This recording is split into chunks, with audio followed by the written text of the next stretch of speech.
And I think we are live. Starting just a few minutes early because I got to close out early as well. I'm heading out to a wedding this night, or this afternoon, early evening, night, all of those things. It starts at 5, so late afternoon through the night. So yeah, it's pretty fun. A couple of my former students getting married. They started dating while they were my students and graduated high school, now graduated college, and they are getting married. Pretty exciting stuff. So I've had several of these people that I knew them when they were middle schoolers, middle schoolers, early high school, met, started dating then, and then high school sweetheart weddings. I've had a few of these kind of happen for me. So pretty fun to watch because you really see the cycles of life going through the whole process and everything. So yeah, that's later today, and so I have to close this one out just a little bit early because to drop the kids off and hit the road. It's on the far side of Austin. We're very far northeast, and then I'm pretty sure this is southwest. And I have to drop kids off at my mother's house, probably grab a little food on the way, and then also have to fancy up my hair and probably don't want to wear the dirty Sherwin-Williams sweater to a wedding, so change clothes and everything. So I'll go for about 30 minutes, something like that, 25, 30 minutes. Taking your questions, chatting movies with you, or whatever else you want to talk about. And then go get ready for the fun happenings tonight. So, in theory, headed on over. No one's joining me in the chat just yet, doesn't look like. Well, one person is watching, but no one's asking questions just yet. So, I guess I'll keep talking to myself for a little bit. 4th of July, I'm sure someone will ask me what I did for the 4th of July. For the most part, I went to go see Midsummer, so that was an experience in and of itself. Not particularly patriotic or anything like that, as it's Americans heading off to Europe to be have an interesting little trip to a little village. Let's put it that way. And then we went as a family to go. My wife was like, "Yeah, let's make some Italian food for dinner." I was like, it's the 4th of July. We got a barbecue. So my barbecue's been in pieces for a little while. So we went, bought hot dogs, bought buns, and then I cleaned up my grill with the kids. And then we played with fire. We didn't do any big fireworks, but I had some jumping jacks and little black cats that we threw in the backyard. And then had fun throwing matches around and lighting lighter fluid on fire. But nothing super fancy, but when your kids are 5 and 7, you don't necessarily need to go super fancy to impress them all that much just yet. So that's a little bit of what my plans look like. Ruben, hey Sean, hey Ruben, Rich Reviews, howdy back. Rich Reviews, don't plan on seeing Midsummer. Yeah, I can't blame you. It's the type of movie that, like, if you liked Hereditary, if you liked the director, if you saw the trailer and, oh, that's going to be so cool because you know the director, you know what you're going to, this art house horror. If that's like who you are, then you'll probably like it because you want the experience of seeing this art house horror film that I would call pretentious, but other people would just say, well thought out or deep or whatever. Pretty much everyone else, you're going to go see the movie and be like, whoa. I mean, it wasn't scary. It did disturb me because, I mean, if you put stuff like that in a movie, of course I'll be disturbed. But so it's an odd one. Yeah, it's for a very specific kind of person, and I guess I would say this. It's not for me. I'm not the target audience. I didn't like it all that much, but for its target audience, I'm sure they will love it, as I've seen many people say, oh, it's my favorite movie of the year. And then, likewise, he accomplished creating the movie that he wanted to create. But, yeah, some other problems inside of it. Yeah, it's something. Road to Dawn. Do you think we will get MCU Phase 4 full announcement at Comic-Con or just a few details and have to wait for a full review at D23? I mean, what I saw today is that they've got Hall H for 90 minutes. Now, you got Hall H for 90 minutes. You've been holding off on making any announcements. I think they sat out Comic-Con last year. A lot of the other studios aren't showing up. I mean, it feels like they're doing a big announcement. I wrote it on my calendar, my kind of mapping out my what I'm looking to do. I marked on mine for that day, for my content. I'm planning on waiting for the big announcements to do some Marvel Phase 4 stuff. I'm assuming it's going to be at Comic-Con. I could be wrong, but there's reason to believe that it's going to be something like that. Richard Price. Hello, everyone. Hello, Richard. Rich Reviews. All right, here we go. So Eric Roth, the screenwriter of Forrest Gump, recently said that Jenny died of HIV/AIDS. I mean, I assume that's what the movie said. So I always interpreted it that way. Winston Groom, author of Forrest Gump, has said that she died of hepatitis. Which do you believe that Jenny died of? I mean, based off what I just said, I mean, the movie seemed to indicate that it was HIV/AIDS.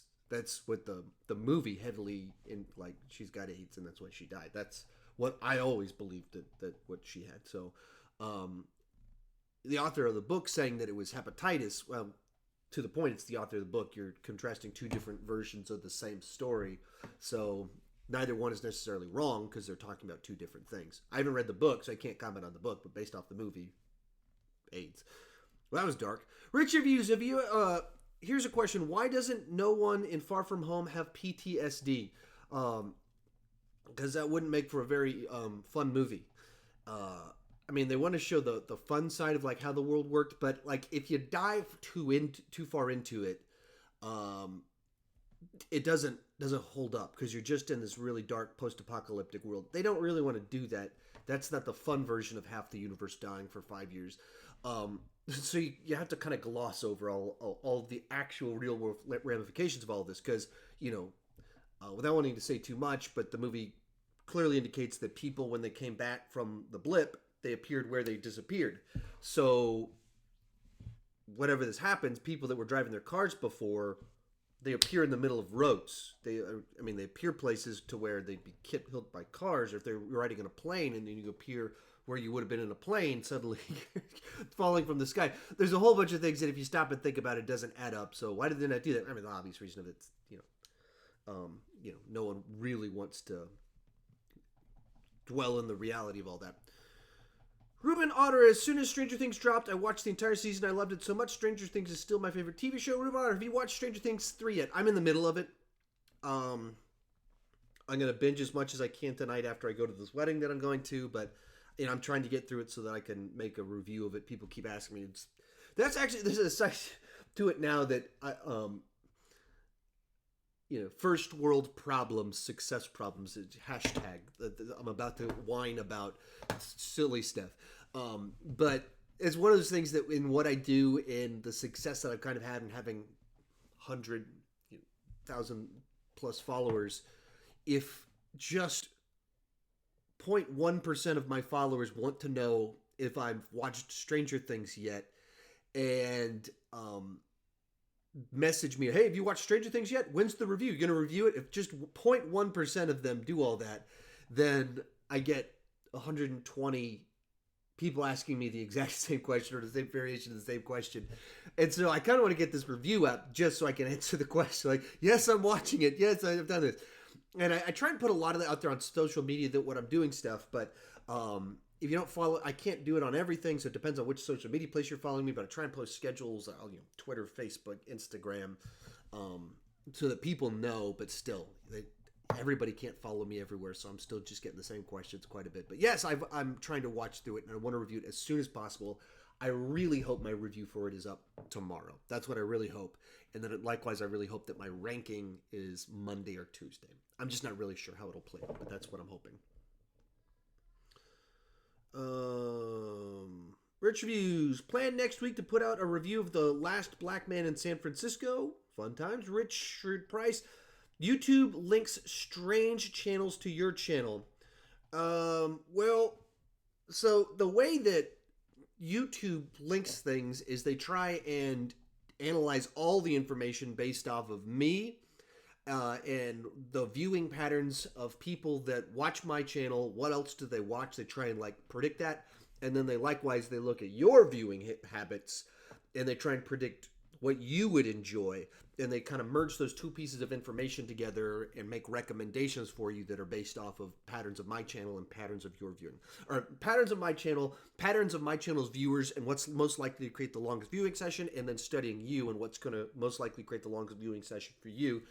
and they put a lot of guesswork in there, and they put a lot of like, you've actually looked at this, therefore. So there's the side to it of saying, okay, if is it weird on my end, or is it weird on my viewers' ends, or weird on your end? I don't know. It could be. We all watch kind of strange things, and the way that the YouTube works, and the way that the rabbit trails of it all works, it can get very interesting. Because I see my own set of very bizarre recommendations. Richard Price, wow, that is a dark about the reality of the blip. Yeah, I mean, as soon as you stop and think, like, as heroic as like everybody came back. If you just stop and think about it. Even remove half the people disappeared. So at any given moment, how many people on Earth are driving a car, or how many people flying a plane? So even just factoring in some of these different things, there's so many different ways in which like the immediate effects of the blip and the return of people. Millions of people died both times that weren't blipped. Like it's just the nature of it. It's messed up. Jackson, sorry if it was said. Are we allowing Far From Home spoilers or no? I've seen it. FYI, no, because there's too many people that might not have it. It hasn't been out a week yet, so I don't want to throw spoilers out on something that hasn't been out a week yet. Rich reviews. One of these days, I plan to eventually watch all these Netflix shows. Do you enjoy all these Netflix shows? Sometimes you tell me some of the stuff you're watching, and then you contrast it with some of the things you don't say you enjoy. In which case, I go, I don't know why you're watching all the different things out there, because I'm figuring out which ones exactly you like yet. Rich reviews. Eric Roth recently stated if there was a Forrest Gump sequel, the ending would have him on a bench behind what would have been in the federal building in Oklahoma.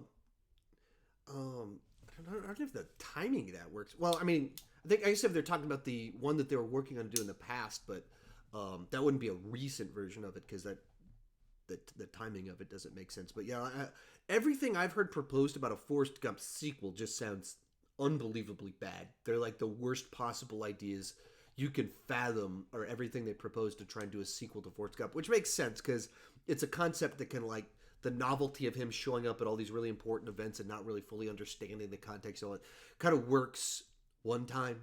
And if you do it spanning 30 years of history, and then if you try and do, like, let's do a sequel, what's he been doing over the last 3 years? It just turns really stupid. Jackson, I just watched Stranger Things season 1. Sucks with major TV shows that you have to watch it from beginning. Otherwise, you're nearly guaranteed to have everything spoiled for you. I mean, that's modern television. That's the good thing. I mean, that's the good and the bad thing of serialized television. It's in a lot of ways a far better way, interesting way of doing storytelling. I mean, every TV show when I was growing up everything was episodic. Every story stood alone. Matlock had to resolve a new case every single week. Star Trek, they go to a different planet every single week. The A-Team helps a different group of people every single week. Everything was like that, episodic. There's not a lot of continuity because you couldn't watch previous episodes. And so now they're doing a lot more long-form storytelling, so you can kind of go through it. There's ups and downs to each side of those, but yeah, I mean, you have to watch from the beginning, but you now have the ability to actually watch from the beginning. Richard is breaking. J.A. Bayona has hired to direct the first 2 episodes of the Lord of the Rings series. Yeah, seems like a weird choice. I'm not familiar with this stuff outside of Jurassic World Fallen Kingdom, so it's sometimes difficult to know what to hold against someone. That movie's got a lot of problems. He directed it really well. The script is the place where I'd be like, what is this? So, no, I don't know what to think of it. It seems like also kind of his worldview and the nature of what kind of the themes he was interested in with Jurassic World don't seem like they would match Tolkien's worldview. So, but I don't know a ton about him. Rich reviews, thoughts on driverless car technology. Seems scary. I mean, that's where you start getting into the realm of like, you have to program a computer to value certain things, certain lives, and like if X scenario happens, what do you do? And having a computer decide who lives and who dies starts getting really scary. So it seems like there's a lot of things where that can go bad. Rich Reviews, breaking Terry Crews confirms White Chicks sequel. I don't know if he can confirm that. The studio has to confirm that, but he can confirm that people are having talks. And actors say that stuff all the time. When actors say people are talking about it, I don't put too much stock in it because they're always trying to get more work from themselves. So when the actual creative force directors, actual producers say, yeah, we're working on it, the script's in the process, I take it a little bit more seriously. And then when there's an official announcement, this is moving forward and we're casting people, then I believe it. That's more confirmed in Sean's mind.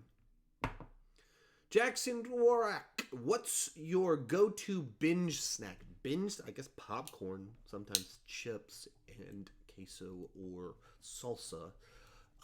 But something like that, a starchy carbohydrate, is what I would go for. Rich Reviews, thoughts on the Walking Dead comics suddenly ending? I mean, I've never read a Walking Dead comic. I was aware that it existed before the TV show started. But I've never read one. It's weird anytime something that's been going on for over 10 years suddenly ends. And that sort of stuff is very frustrating for me. I get very frustrated with the way that higher ups and stuff do things like that. I really do not care for it. Yeah.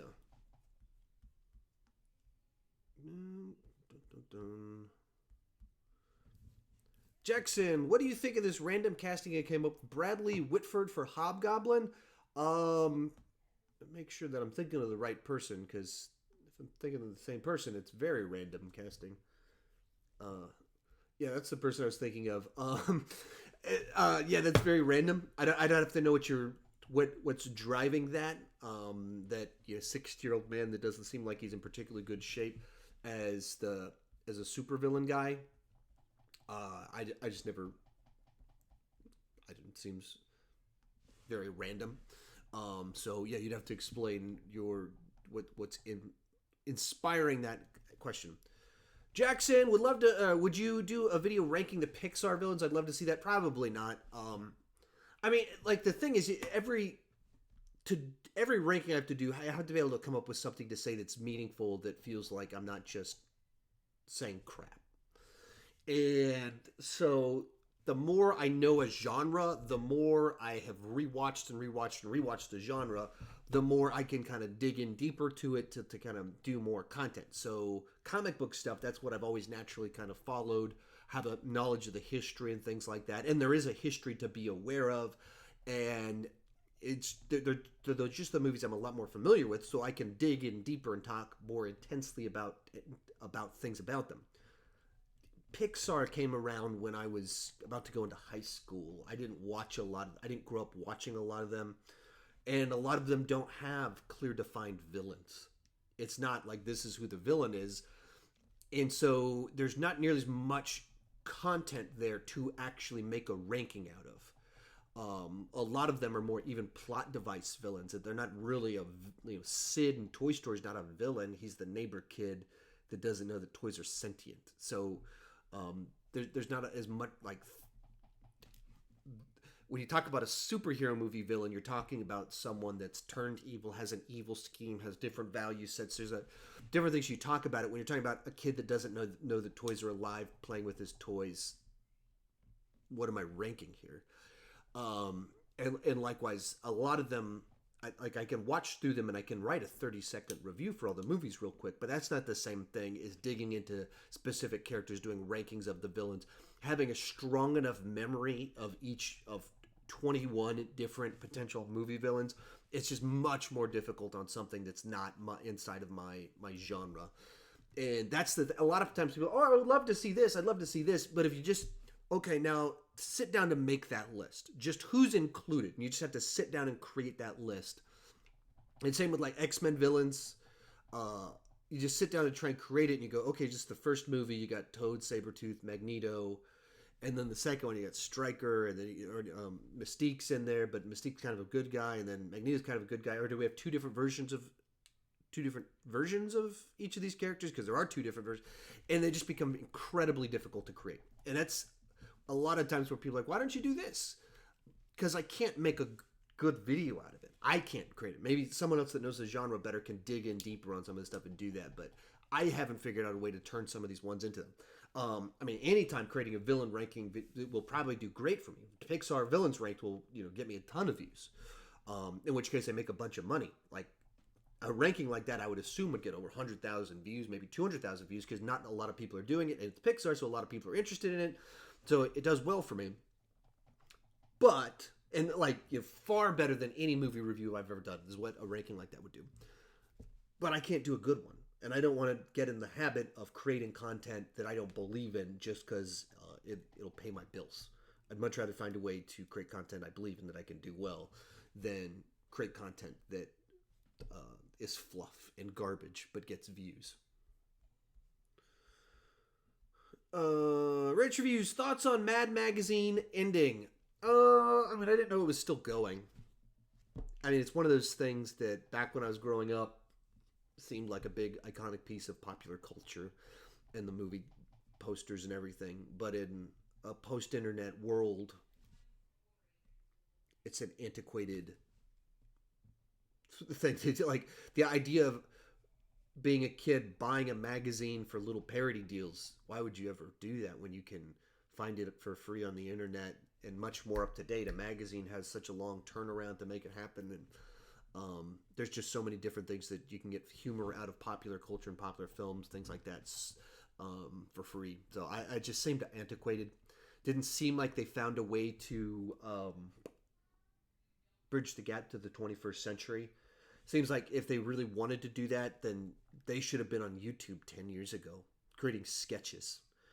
They should be driving the force on social media, and you like you're the parody thing, and then you shut the magazine down, but all this other stuff continues. But I don't know when the last time they were relevant was. It's sad when iconic things disappear, but they haven't been relevant for so long. Jackson, sorry, what I meant about Stranger Things was that you have to watch from when it first airs, like years it comes out. Otherwise, you will get stuff spoiled for you by social media, your thumbnails, etc. Yeah, that's true. I mean,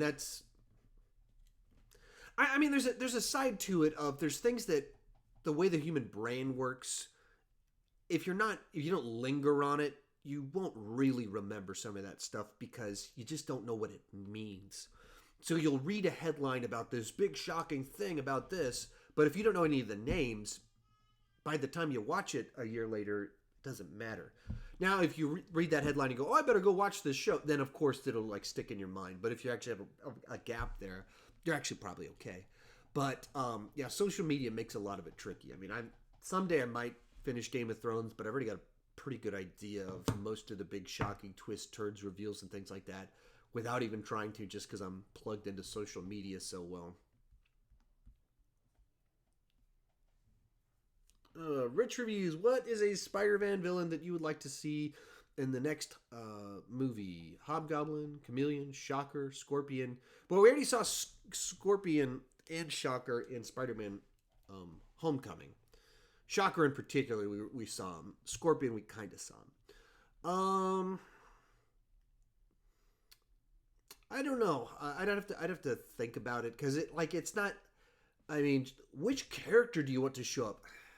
I'm much more interested in a story than which comic book original version. That's not the same thing as what shows up in a movie. They come up with a story in the context of things, and they make things really interesting. Even the most recent film, it's all tied to where the MCU. I have to have more context. I think. For me, my for my tastes, when you have a world that kind of collapsed, has to be rebuilt, doesn't trust Spider-Man now that these big twist reveals, you create a situation where it's very interesting to have the Osborn family as functioning kind of Lex Luthor-y, trying to rebuild the world, want to be the heroes inside of it, also being kind of evil. And that creates some interesting dynamics with Spider-Man. And then likewise, they've kind of set some pieces up to do perhaps a Sinister Six situation where you start the movie, and the Osborn family's not really the villains inside of it. They're evil people that are manipulative in that sense, but they're not looking to be guys in suits just yet. But you do something like the Sinister Six in a context where Spider-Man isn't trusted by the people, and then some really bad people show up, and so the way that Spider-Man earns the trust back of the people, and even gets J. Jonah Jameson to say, "Hey, this guy's maybe not so evil," well, you have a bunch of actually evil people show up and start shaking things up. So those are some of my little thoughts on that. Rich Reviews. I enjoyed the video about Spider-Man films that never got made. Yeah, that was a fun one to make. I actually was, my original plan to do that was a year ago, last July, and I was going to do a collaboration, or I had an idea to do a collaboration. It's not like I actually started working on the collaboration. I contacted someone about doing it as a collaboration, and they never responded back to me, so it never happened. So I sat on the idea somewhat for a year and just put little notes, things as I saw places that would be right for when it's time to do it. So that was one, and then I was like mapping out my year, and I went, okay, when's the time to drop that? Boom, right before Spider-Man 2 drops. So that's kind of where that one came from. So I was very happy about it myself.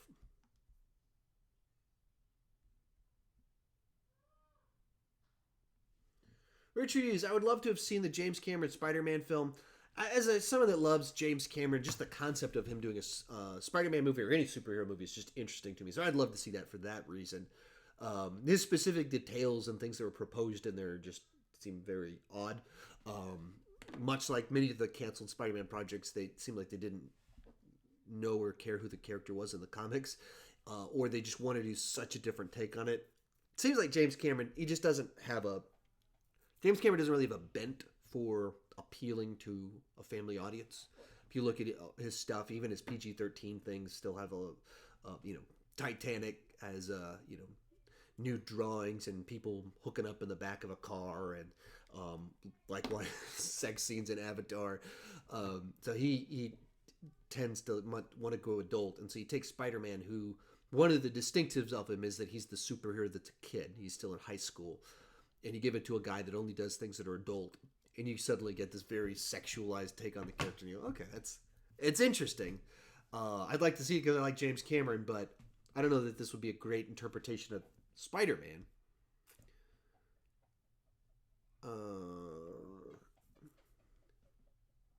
Rich Reviews. You should do a video about X-Men's that never got made. This video is doing out of the gate. It did good. It got solid numbers. So it kind of depends on if it has really great legs. If it can actually catch the wave of the YouTube algorithm, then I might accelerate some of that stuff. Otherwise, I don't know the pace. Maybe one a month. I might just try and see if I can create momentum on them. I just don't know. It's tough. Anytime you do something new with YouTube, you never know what to expect. So, but that's something I want to kind of get into the mix to try to do more of them, and then kind of all the different big franchises, superhero franchises, all big franchises. That's my thing. Make a list of all the stuff that almost happened and try and work from there on it. And figure out a way to do it long term. Like this one was, I wanted to do it right, figure out how to, and so I did like all the Spider-Man movies, but like with Batman, I'd probably do it divided by 20th century, 21st century, half of them, part 1 and part 2, something like that. But I don't know. We'll see what happens. I always have a lot of plans, and then a lot of them don't happen. Jackson, thanks for pronouncing my name correctly. I rolled the dice on what would happen. So that seemed like that was probably reasonable, but I didn't really know. So I'm glad I got it right. Hopefully I'll remember to say it right. Richard is personally, I'd rather see Crawl than Stuber, though neither really excites me. As I said, as I keep referring, I don't really know what does excite you though. So that's the thing. It's like I know you're interested in movies. I know you talk about them, but it seems like you're like burned out on most movies. So the only ones that you seem to have some excitement for seem like period piece films about British royalty, which those are not ones that I normally gravitate towards. I'm more interested in Stuber, but that's because I like action comedies. So buddy action comedies right up my alley since we don't get those a lot. Jackson, would you do a 5 villains I'd like to see in Spider-Man 3 video? If not, can you ramble off a few? I mean, I don't know. I don't know the time gap between now and when I talked about that before, but I just proposed what I would be interested in. I wouldn't want to do a top 5. I would never do it. I don't think I'd ever do a top 5 something like that, because that's, once again, it's like just listing off random characters that, oh, we haven't seen this guy yet in the comics.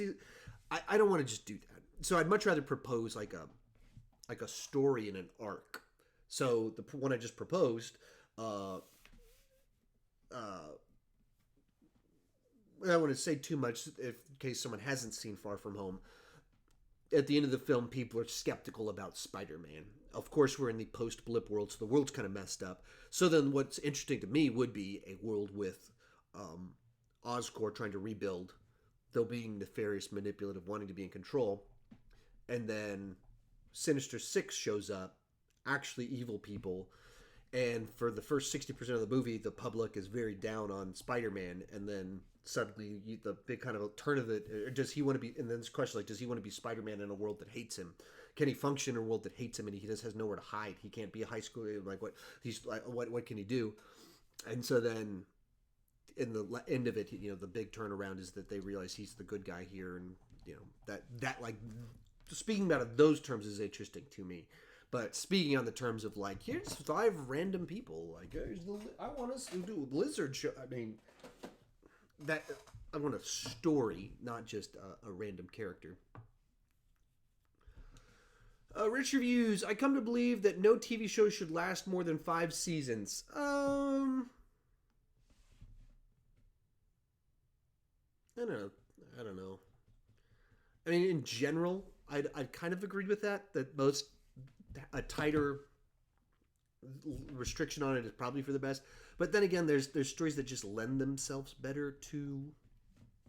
Certain stories lend themselves to kind of recurring themes, especially non-serialized. Serialized shows, I think, probably more so should be thinking, like, let's keep it tight so we can end this deal. But non-serialized, there's just, like Law and Order. I have plenty of problems. I mean, I've gave up on it. But I gave up on it after 18 years, like 18 seasons or something like that. And so certain types of shows, I think you can just kind of like recycling stuff over and over again. And it's designed to kind of be junk food television that's easy to consume each week. And, they're borrowing from the headlines and stuff. There's always weird stuff happening. And so they just put versions of that on their show, and that works. That you want to see a fictionalized version of headline news, it works. But, stuff like Breaking Bad, it was very wise of them to say, no, we've got this much story, let's end it. And I think that's the best way to, if you got serialized, think about what your end is and end there. Like, tell the story that you have. Don't, and I think networks would probably work better that would be better for everyone if TV shows were like, hey, we've got this much good ideas. And so people invest more if they see the light at the end of the tunnel. If you're, this is going to end at the end of season 5, it's going to end at the season 6, it's going to end at season 4, and it's not just going to ramble off. Like, so many shows just ramble off until they just disappear and fade away with a lackluster finale. Red Trees, last 5 years, I've had 7 different headphones for my computer. You are tearing through those things. Red Trees, favorite film from Canon Films. I don't know. I don't have to have a list in front of me. I mean, off the top of my head, Masters of the Universe. I've never understood. Well, in so much as for He-Man fans that were disappointed it was different, in that regard, I understand people that were He-Man purists. I understand that totally. Just as a 80s cheesy fantasy modern world mesh-up film, I mean, I don't understand the hate at all. I just don't get it. It's not in those terms, in that regards, it's very watchable. I don't think it's aged poorly either. In regard, if you understand it's a product of the 80s, and don't compare it to the Masters of the Universe TV show, then I think it. I don't have any problems with it really. Any significant problems? I think it works as for what it is. Rich reviews. Is there any film festivals that you wish that you could attend? Film festivals? No. I mean, not off the top of my head. I mean, like, there's some stuff to where it'd be interesting to at some point in time go to some of these Sundance, Toronto, or whatever, just as the experience of it. Perhaps if I get more established in this YouTube spaces, I'm trying to not just be the ranking guy, but a guy that's viewed as a movie critic. And I think that's something that better I'm able to convert what I do into people view me as a movie reviewer, not as the ranking guy, the more longevity I have. Because ranking that, I've put out the same MCU ranking 3 times this year. There's a certain side to that eventually, when you go to the well too many times, you run out of water. But if you're a movie reviewer, that just doesn't happen. You just have to keep on the top of your game, and people care about. There's always a new set of movies coming out every single week. So the more that I can be viewed in those terms, the better is for my longevity. Not that I'm looking to stop ranking, not that I have any issues with it myself, but I don't view that as the best long-term strategy to be locked in. Like I have to have those be successful, otherwise my channel collapses. In that regard, there's some of those other film festivals that seem interesting to me, but there's 3 film festivals here in Austin. So I'm going to Fantastic Fest in a few months. So that should be weird genre films, all kinds of crazy weird stuff. So that should be cool. And then South by Southwest is in March each year. So I'll probably go to that next year. That one will probably frustrate me. Fantastic Fest is only at this one movie theater. They block the whole place out for 8 days and nights. And so you just have to find parking. There's a parking garage. Sometimes it can get a little bit cramped. If you just a little wiggle room in your schedule, you can get in. But South by Southwest is all over downtown Austin. So you're driving from theater to theater and trying to find parking at different places. That sounds like a nightmare to me. So, but anyway, so yeah, that's some of my thoughts on some of that. Jackson, it seems irresponsible when some YouTube channels like Beyond the Trailer have spoiler images in their thumbnails. Yeah, I hate that. I think. Don't want to say too much. There's a guy that I never met him or anything like that, but we kind of become buddies over social media as guys that are doing full-time YouTube stuff. He's in a different space than me. He's not, the guy I've done collaborations with or anything like that, or else I wouldn't mention this. But he put out a spoiler image for Spider-Man Far From Home about the post-credit scenes. And then likewise, the video was kind of explaining the post-credit scenes before the movie came out. And that, it's one of those ones I was like, I don't think I know him well enough to kind of confront him about this. I don't have that relationship with him, but it really bothered me that he did that. I think that that's immoral. I would say it's extremely, for what I was told before seeing Spider-Man Far From Home, what he did would be a violation of me being invited to a press screening. And he was invited to a press screening and violated what I was told. I don't know if he was told that, but I respect all movies of I shouldn't be giving out spoiler details before the public can see this movie. I think that's a wrong thing to do. And I've been given the privilege of being able to be invited to see these movies before they come out.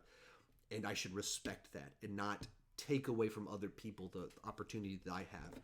And even on the level of people just want to some people just want to talk about it. They want to have the spoilers. They're not going to go see it. They don't care. Sure. Fair enough. But that's a private conversation. Arming trolls, I have a big problem with that. And that's one of the big things that happens on the internet these days is that people that don't care about spoiling things or people that are just jerks, they look up spoilers to share it with people. And fueling that, arming that, I have a problem with it. And so there was a guy that I chat with very regularly about YouTube stuff, and I was not happy that he did that, and I still don't know what to do about it because it's that's so against the rules for me. I have people message me whenever I announce my Spider-Man Far From Home reviews coming out in a couple days. People constantly say things like it's spoiler free, 5 days before the movie. Is your review spoiler? And that bothers me that people even have to ask me that, because that's all of my initial trailers. All of them are spoiler free. That's very intentional. And I put out a review and I said something I didn't mean to say. I didn't think about it. My Blade Runner 2049. I revealed something about Ryan Gosling's character in the movie. It's revealed very early on, but it wasn't revealed in the marketing. And I posted the review. And someone immediately was like, "Oh, dude, you just spoiled something." And this was after it had been released. I pulled the review, re-edited it, re-rendered, reposted it to remove the spoiler from it. I take that very seriously, and I don't want to take away someone else's opportunity to have the experience that I had. And so Yeah, that it really bothers me when people put spoilers in thumbnails, and it's just I it it's hard to not just interpret it as people who care more about getting clicks and views than respecting the community and the conversation. And it gives other people a bad name. Like, so when I do trailer breakdowns, I'll do kind of a picture, a frame from it, and then I'll have a circle around whatever it is that I noticed inside of it. So I talked extensively about Black Widow's hair in my breakdown in my theory videos about Endgame, because I was pretty sure it was a hint as to the timeline of the film, and it was. And so I had people, though, that, like, in the comment section, oh, clickbait, thumbnail, you just look at all these arrows and circles. I was like, yeah, but that's not clickbait. I actually talked about that. Everything I said, I believed as a theory, as an idea, that there was weight to it. There were things I made mistakes, but it was not dishonest. That's not clickbait is a dishonest thing. So the people that are dishonest, they make it harder for me. Rich Reviews, are you glad that that it is finally ending? I gave up after Maloney left. Yeah. I mean, I think they lost their way a little bit. They got. I don't know. It's tough to say how much is what of just you watch their shenanigans for so long. I gave up when it felt like they lost track of the fact that everyone doesn't live in New York City and share New York City politics, values, and things like that. And it just like seems so far filled with the writers and values that just don't match the rest of the country. So I was watching, I was like, some of this is just gross. This feels like you've never even met a Christian before. Like you took like the most ludicrous versions of things and exaggerated it. There's just a bunch of things like that just I was like, I'm actually kind of offended by this because of the way you're presenting the groups that I'm affiliated with. And it has nothing to do with what, like, that is not in any way what people are like, but you just said it was. And so this is outrageous. Rich Reviews, are you watching the Women's World Cup? Nope. Rich Reviews, did you ever hope that Texas gets the Olympics? I mean, I wouldn't have any. I don't have any preference on that. I don't pay enough attention to it to care at all. It would be cool for Texas, but that's about it. And I'll be heading out in a couple minutes. I got to go get ready for a wedding and figure out why my nose is so itchy. See if I can do something about that. So I'm going to fly through these last ones on here, and then I got to go to get ready for a wedding. Richard Price, how do you not like Howard but like Masters? I mean, I don't understand the.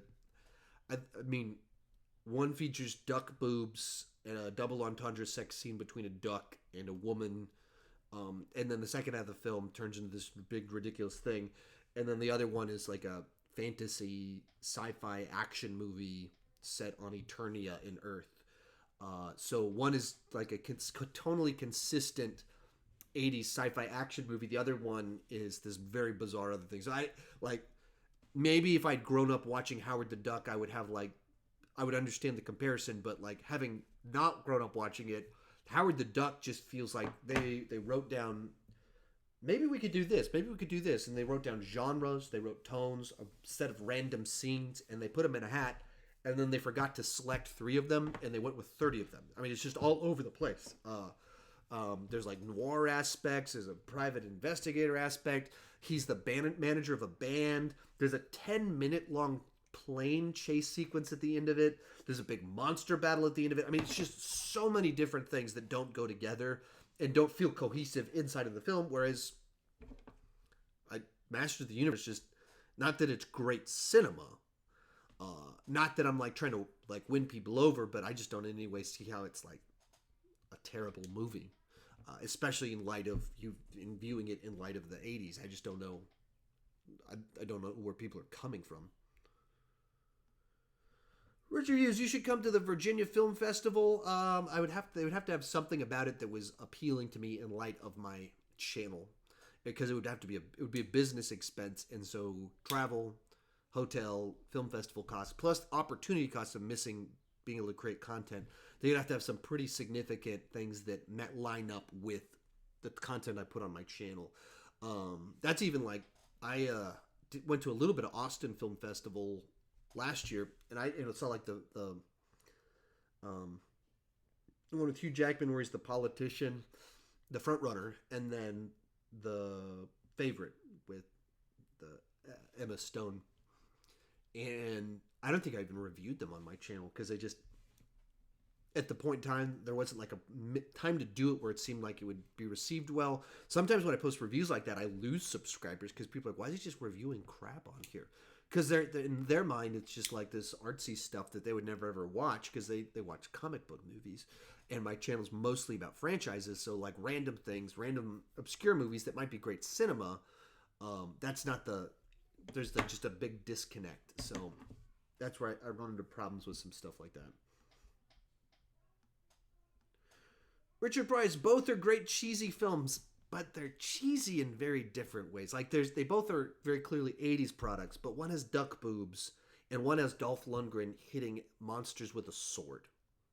And so very different cheesy there of like I don't see there's not a lot of overlap besides it generically saying, "Oh, if you like the 80s, you got to love everything in the 80s." Like pretty different types of cheese there.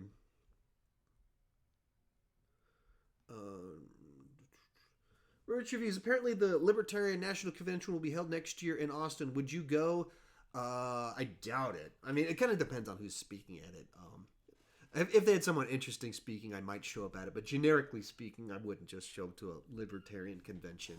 I tend to vote Libertarian, somewhat to vote against the other two parties, and sort of because I tend to line up with the idea that just want the government to leave people alone.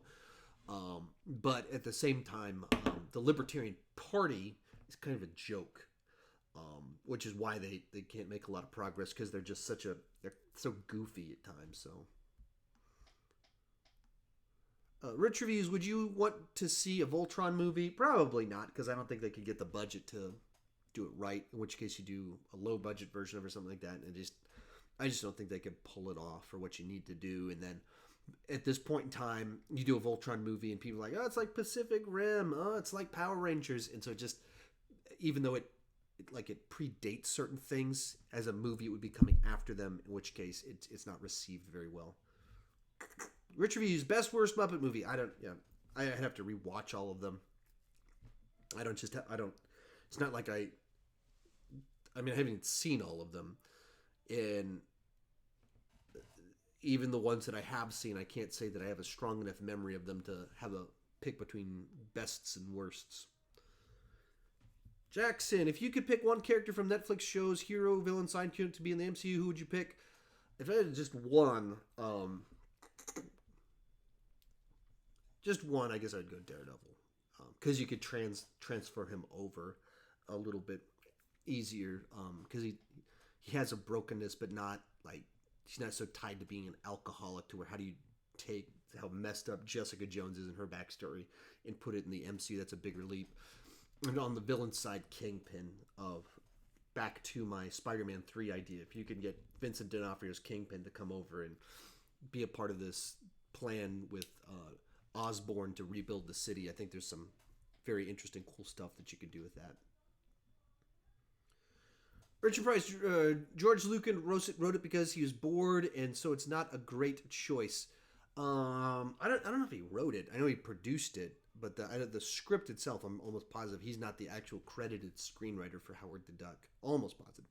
Jackson, in the comics, Ned at one point becomes Hobgoblin. Somehow, I don't see that coming in the MCU. Yeah, that would not be good. Jackson, Tarantino is my favorite filmmaker, but Hateful Eight was my least favorite of his film dialogue. Film's dialogue he chose was way better suited as a novel. Did not feel like it was made for a great film, in my honest opinion. I actually watched Hateful Eight for the first time literally a week ago, right before my wife and kids got back in town. I'm very confused as to why he made that a 3-hour movie, because it felt like a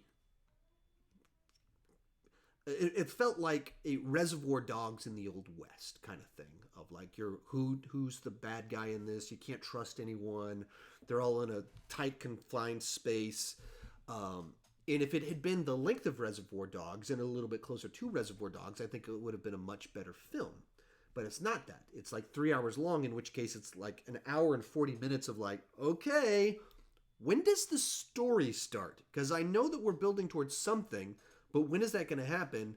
And so I just, it's a movie that I think there's, you do that same movie an hour and 40 minutes. And you do kind of more of the stuff where you see the same thing from different perspectives.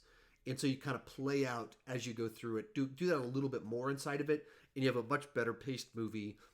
Sharper dialogue because you get the best of the dialogue that's in there.